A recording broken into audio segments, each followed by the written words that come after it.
Bonjour à tous et vous êtes bien sur la chaîne de l'Asile 93. Et c'est parti pour un nouvel épisode du fil de l'Asile. Aujourd'hui, on va parler des troubles du voisinage. Et pas de panique, avec l'Asile, vous trouverez toutes les infos utiles.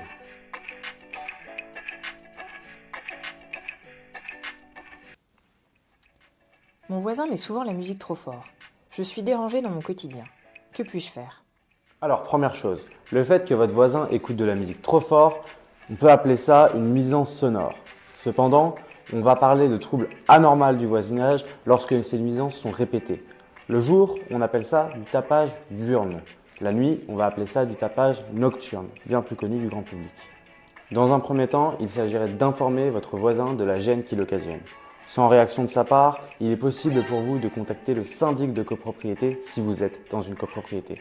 Sinon, il est également envisageable de contacter votre propriétaire afin qu'il puisse contacter le propriétaire du logement voisin.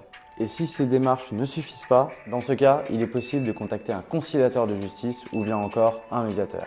Ce mode de règlement amiable des litiges permet de dialoguer et d'essayer de trouver une solution commune efficace dans le temps. Là encore, si aucune solution n'est trouvée, deux actions sont possibles.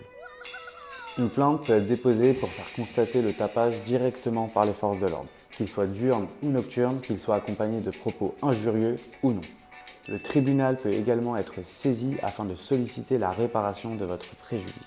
Pour cela, il faudra prouver l'existence de nuisances sonores. Le juge pourra également ordonner l'insonorisation du logement en question ou alors, et sur demande du bailleur, prononcer la résiliation du bail du locataire. Mais alors, comment prouver la nuisance? La preuve peut être apportée par tout moyen dès lors qu'elle n'est pas déloyale, comme par exemple un enregistrement à l'insu de votre voisin. Ces éléments de preuve peuvent être un constat d'huissier, une étude réalisée par un bureau d'études acoustique sonorisation, des courriers échangés entre vous et l'auteur du trouble en question, des pétitions entre voisins, des certificats médicaux si par exemple votre état de santé s'est dégradé avec le temps à cause de ces troubles. D'une manière générale, sachez qu'il peut exister des dispositions spécifiques relatives au bruit dans les règlements de copropriété ou encore dans les arrêtés municipaux. Alors n'attendez plus et entamez dès maintenant vos démarches.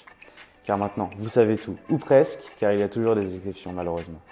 Mail, téléphone ou prise de rendez-vous, contactez-nous pour faire le point sur votre situation. Et pour garder le fil avec l'Asile, abonnez-vous et suivez-nous sur les réseaux.